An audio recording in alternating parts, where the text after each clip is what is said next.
se llamaban tierra adentro, la pampa y la cordillera.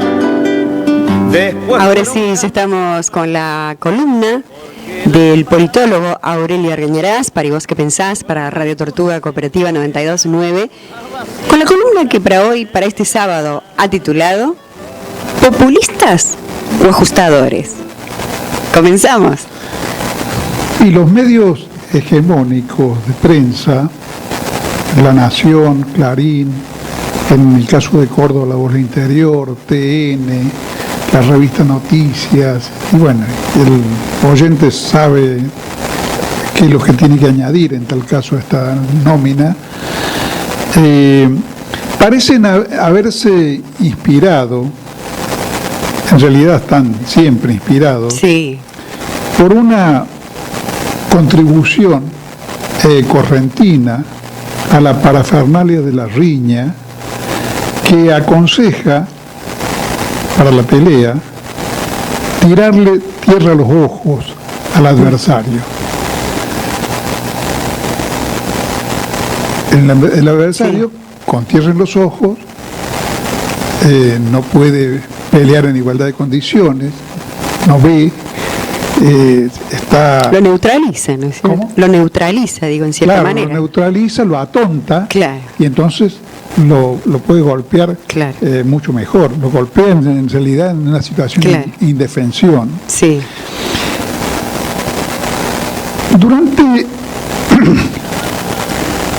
Durante los últimos días, en realidad el gobierno de Alberto Fernández lleva 15 días, están en una obstinada pelea por instalar en la sociedad,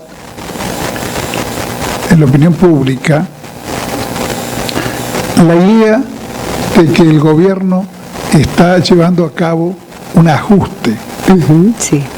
Palabra que, como todo el mundo sabe, está asociada a las políticas neoliberales que en los últimos 4 años nos condujeron a una situación de tierra arrasada. Y entonces, en consecuencia, de alguna manera, plantear que el gobierno de Alberto Fernández está llevando una política de ajuste es tratar de instalar una especie de signo igual, sí, entre Macri, el gobierno anterior, y el actual. Sí. En algunos casos descalificándolos en bloque, y en otros confundiendo a la opinión o pretendiendo confundirla con la idea de que estamos en el trance de soportar un ajuste. Inclusive en algunos casos con absoluto cinismo, incluso añaden que Alberto Fernández tiene la ventaja de que Macri ya avanzó bastante en el ajuste, entonces se le hace más liviano el trabajo. Todo esto, sí, toda esta cosa farsesca, que digamos que tiene como Cusco del circo a la ultraizquierda del FIT, que se suma a esta campaña, está destinado a confundir las cosas tal como son, y vamos a tratar de demostrarlo en el curso de la columna. Bien. Antes de estar en el gobierno, que vale recordar que es un gobierno que lleva 15 días y que ninguna de sus medidas puede haber dado ningún fruto a esta altura, porque no se trata de actos milagrosos. Antes de que estuvieran en el gobierno, los medios de prensa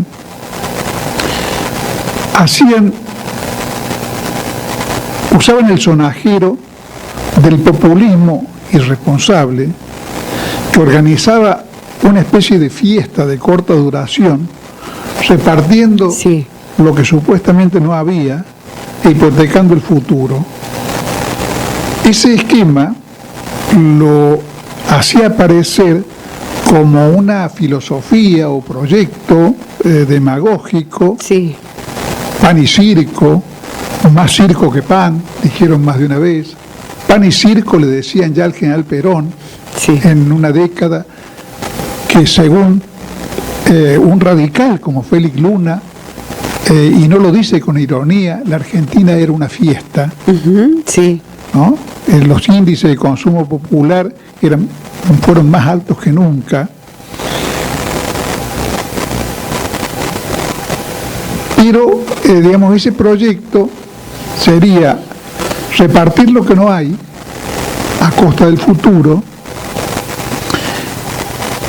con la obvia conclusión de que un proyecto de esa naturaleza carece de toda consistencia científica y es pura irresponsabilidad. claro. En los inicios del gobierno de Macri, algunos de sus funcionarios, creo que no te acordarás, Marinés, Sí, decían que les habían hecho creer que podían comprar una LED, que podían tomarse vacaciones, que podían aspirar a un auto nuevo. Es decir, eso no había sido una realidad, había sido una fantasía claro. alimentada por el gobierno de Cristina Fernández de Kirchner, que en realidad, curiosamente, al mismo tiempo no había acudido nunca a las finanzas internacionales para pedir crédito. O sea que la supuesta fiesta, si se había solventado con algo, eran con recursos internos del país. Claro. En tal caso, restándole ingresos al establismento imperialista oligárquico y distribuyendo más democráticamente la renta nacional.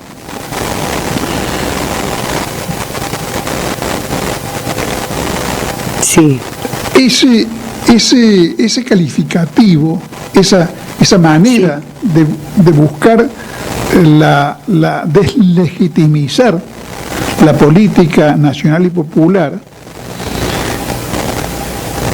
ahora ha cambiado de modalidad. La modalidad ahora consiste en tratar al plan actual como un plan de ajuste y consecuentemente estamos viendo sí. a los chupasangres de siempre, a los Dráculas oligárquicos de la sociedad argentina, que de pronto parecen muy conmovidos por los jubilados del país. Están muy afligidos Sí, sí, sí. porque se han congelado los haberes jubilatorios, según una teoría totalmente Qué falsa, sí. caprichosa Sí. y falsa en realidad, porque la primera medida del gobierno le ha dado a los jubilados que cobran la mínima o que están muy próximos a la mínima, un aumento, dos bonos de 5.000 pesos que representan mucho más que lo que hubieran podido recibir por cualquier sistema de ajuste por índices, y que esa medida, dada la característica de la pirámide jubilatoria, beneficia Sí. al 50% de los jubilados, no a una minoría menesterosa, sino al 50% de los jubilados que van a recibir y que han cobrado ya ayer o anteayer los primeros 5.000 pesos de esa modificación. Y en realidad lo que se ha resuelto es la suspensión del sistema de ajustes dispuesto por Macri en la famosa reforma del sistema previsional, dejando bajo el arbitrio del Poder Ejecutivo Nacional cómo se va a ajustar el resto de las jubilaciones en los próximos meses, con el propósito de dictar dentro de los 180 días que viene un nuevo sistema de ajuste de las jubilaciones. Nadie ha declarado que las jubilaciones que superan los 19.000 y pico pesos van a ser congeladas. Eso es un puro invento del sistema de medios y de la comparsa ultraizquierdista. Pero esa muletilla, a su vez, sirve para no decir una palabra del resto de las medidas que incluía la llamada mega ley o ley de la emergencia y la solidaria y el desarrollo productivo, que es el título que realmente lleva el paquete resuelto por el Poder Legislativo de la semana anterior. Nada, los chupasangres y sus socios de izquierda, nada dicen, bueno, el FIT sí dice, sobre el tema del cambio de las retenciones a las exportaciones agropecuarias, con un cinismo que no sé cómo calificar. Del Caño y Rodríguez y Romina del Pla dijeron que el plan no toca un centavo a las patronales del campo. Curiosa manifestación en el mismo momento en que las patronales del campo estaban amenazando con un lockout patronal.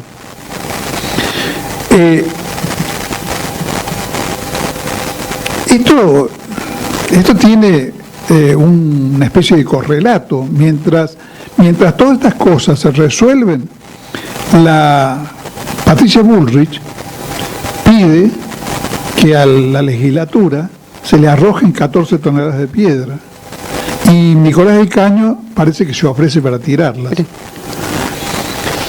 Nada se dice entonces si hacemos exclusión del FIT sobre el cambio de retenciones. ¿Qué relación tendría el cambio de retenciones con el supuesto ajuste? Nada se dice sobre el fenomenal cambio que significa modificar la contribución en bienes personales, que es en realidad uno de los impuestos más progresivos que existe en el país y cuya contribución al presupuesto nacional había sido disminuido por el gobierno de Macri para alivio de los ricachones. En realidad, el único impuesto que no redistribuye ganancias, sino que redistribuye riqueza que hay en el país, es el impuesto a los bienes personales. Porque es un impuesto que grava el patrimonio, ni siquiera grava las utilidades, no, grava las ganancias, sí, grava el patrimonio. En ese sentido es un impuesto equivalente al impuesto inmobiliario o al impuesto automotor, que está gravando un bien, no un resultado económico. Nada dicen sobre una de las medidas más interesantes, más justas y más criteriosas que incluye el paquete, que es el recargo del 30% sobre la compra de dólares, que no solamente es una medida buena para la situación particular de la emergencia económica. En principio, es una medida que está previsto que se prolongue durante 5 años. Vamos a ver cómo evoluciona esta cuestión, pero es muy claro que mal que le pese a la tilinguería argentina, que considera como un derecho absoluto suyo gastar dólares en los viajes al exterior, mal que les pese, es una especie de lujo que un país pobre como la Argentina no puede permitirse. La Argentina no puede permitirse gastar, como se han gastado en estos años, cifras del orden de los 7.000 millones de dólares en viajes que no tienen ninguna penalidad tributaria al exterior. Eso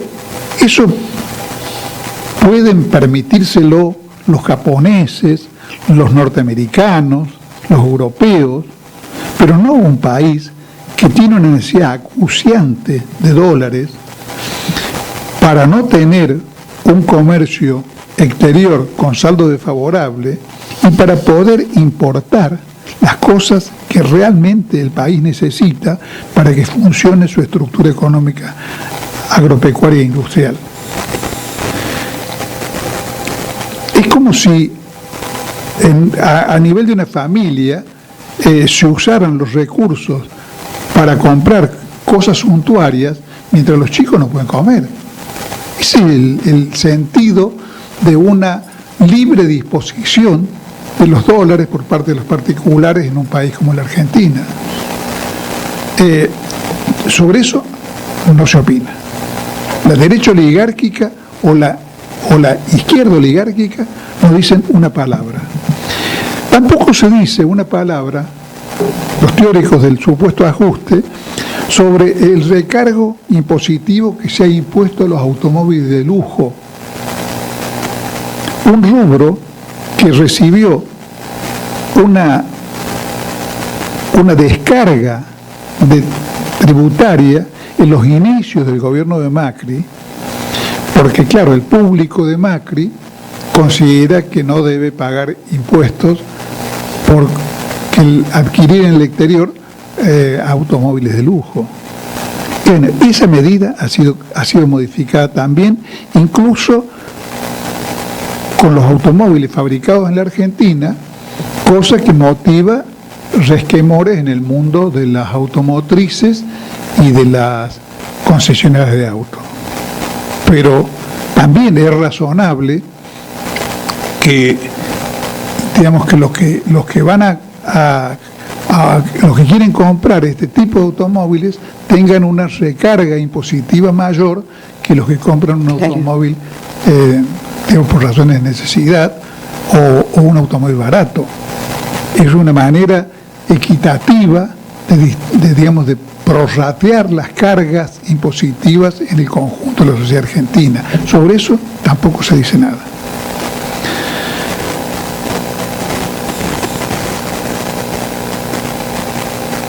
Se habla también, porque en 15 días creo que el cuadro de la oposición que va a tener que soportar este gobierno se ha desplegado con absoluta premura y con absoluta transparencia. Nunca ha habido una coincidencia tan evidente, tan transparente, por ejemplo, entre la política del PRO y la política del FIT. Los dos extremos de la política oligárquica han coincidieron incluso en la cuestión de restar el quórum al tratamiento de la ley con distintos pretextos. Están en este momento, no sé qué actitud ha tomado la ultraizquierda, pero el Juntos por el Cambio está boicoteando el funcionamiento de la legislatura de la provincia de Buenos Aires para impedir que el gobierno de Kicillof obtenga una ley que es absolutamente equitativa en el tratamiento que hace, por ejemplo, el sistema inmobiliario, porque recarga con un 75% a las 300 familias de los terratenientes más poderosos de la provincia de Buenos Aires. Y en cambio,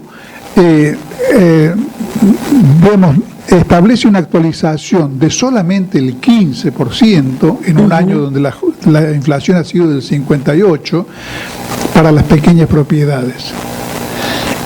Esa situación está siendo boicoteada por la mayoría que conserva en el Senado provincial de la provincia de Buenos Aires el Juntos por el Cambio. O sea, vamos a tener una oposición frontal, áspera, inescrupulosa y absolutamente dispuesta a aprovechar cualquier posibilidad para desestabilizar al gobierno. Otro argumento, por ejemplo, que hemos visto circular incluso por gente que presume ser de izquierda, es el uso de 76.000 millones de dólares del ANSES para el financiamiento del Estado. Esto que el ANSES le presta al gobierno de la Nación con intereses pactados y con el compromiso de que sea devuelto en 180 días. Los críticos de este asunto parecieran creer que el dinero del ANSES, que con alguna razón se califica como el dinero de los jubilados, tiene que estar guardado, que está en pesos además, ¿no?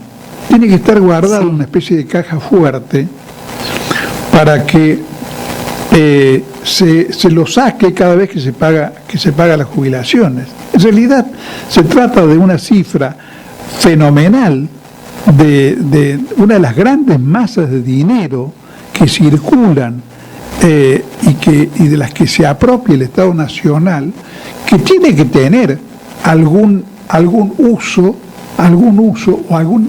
en inversiones razonables mientras la vida transcurre.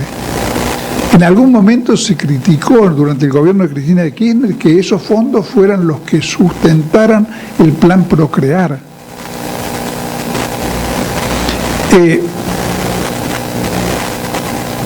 Y en algún momento también se cuestionó y estuvo en riesgo, no sé si realmente se vendió alguna parte del paquete, la porción de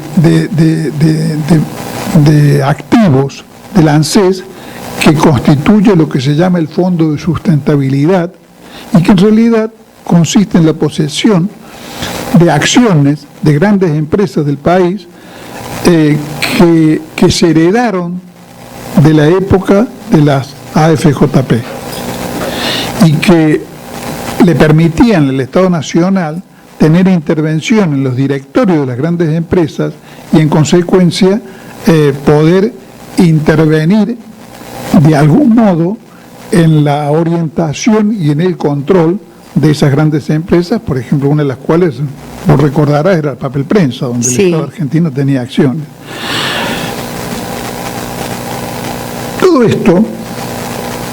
Todo esto, esta tierra por los ojos, para que no nos mareemos y no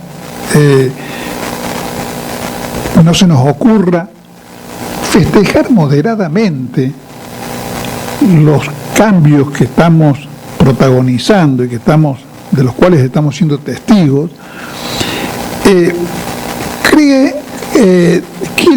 quieren crear una situación en la cual el país no advierta que lo que estamos viendo es una transferencia de ingresos muy significativa de unos sectores sociales hacia otros, pero que, a la inversa de lo que ocurrió durante el periodo de Macri, que de entrada transfirió de los sectores populares a las patronales agropecuarias y a las mineras y a los bancos después, una masa gigantesca de recursos al eximir de impuestos, por ejemplo, a los granos, o sea, con la única excepción de la soja, que de todos modos pagaba cada vez menos. Esta vez la transferencia de ingresos opera al revés. O sea, es una transferencia de ingresos desde los pudientes hacia las mayorías. Eso es lo que estamos viendo. Estamos viéndolo en sus inicios, junto con un proceso de ordenamiento del Estado y la situación económica general que logre crear las condiciones para una renegociación exitosa de la deuda externa, que es un problema con relación al cual el gobierno no puede hacerse el desentendido, porque en realidad de cómo lo lleve a cabo dependen los próximos años de la vida del país. De cómo lo lleve a cabo combinando coherencia en el plano interno, firmeza en la defensa de los intereses nacionales y al mismo tiempo alguna forma de adecuación a las condiciones globales dentro de las cuales tiene que operar. No quiero negar que hay un punto que, para usar una expresión en boga, algún ruido me hace, como es el caso de la disminución de las retenciones a las mineras y a las petroleras. Aparentemente, esta concesión a las mineras y a las petroleras pretende estimular la producción y las exportaciones de ambos sectores, que es verdad que son cruciales para establecer una balanza comercial favorable del país en los próximos años, sin la cual es muy difícil lograr reencauzar la situación general del país, y es muy difícil pensar en un proyecto de desarrollo productivo y de redistribución del ingreso. No se puede desconocer que esa tarea o esa necesidad depende en alguna medida del comportamiento de estos dos sectores, de la producción que se alcance en Vaca Muerta, por ejemplo, sí, y de lo que se logre en materia de explotaciones mineras, que son generadoras de saldos exportables en dólares muy importantes. Pero yo me permito dudar de si estas concesiones van a operar realmente como estímulos exitosos para promover una mayor inversión por parte de estos sectores o no. De todos modos, aun cuando fuese así, aun cuando eso fuese un punto fallido, digamos, en el plan, lo que es indudable es que el conjunto de lo que se ha resuelto hasta ahora tiene una alta progresividad y significa un cambio de rumbo de 180 grados con relación a lo que se venía haciendo. Así es, Aurelio, y estaría bueno también tener en claro esto que hay que discutir, renegociar y difundir, ¿no es cierto?, los detalles de la reforma en lo que hace a los pequeños productores, porque hay como un mensaje que a todos se los va a ajustar, que a todos les va a caber el mismo porcentaje, cuando en realidad no es así. Es absolutamente falso eso. Justamente si algo parece el actual gobierno haber aprendido de la experiencia de la circular 125 y el enfrentamiento con las patronales agropecuarias, es el error de aquella ocasión de haber metido a todos en la misma bolsa.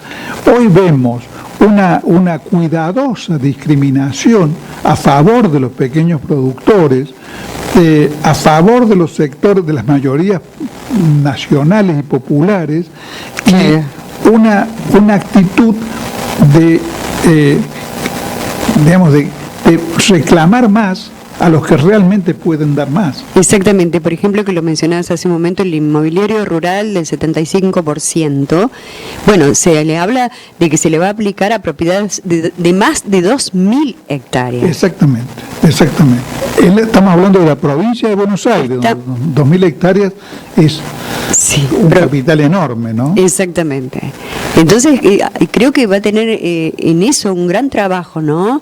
En lo que es la difusión a quienes les corresponde. Es que creo que justamente por eso, justamente porque el conjunto de la orientación está llevándose, con alguna excepción, puede ser el caso de las petroleras mineras, no estoy seguro, pero supongamos que eso sea un error. El conjunto se está llevando con una gran pulcritud, con un sentido discriminatorio positivo respecto de lo que es el establishment oligárquico imperialista y la necesidad de reactivar la producción y el consumo, que justamente porque está prolijamente llevado adelante, es por lo cual esta gentuza de los medios de prensa están tratando de tirarnos tierra a los ojos para que no veamos que hay razones para tener esperanzas y razones para celebrar lo que está ocurriendo, y en tal caso, para dar una cuota de crédito al nuevo gobierno que lo fortalezca y le permita enfrentarse con las grandes dificultades y los grandes enemigos que tiene este país.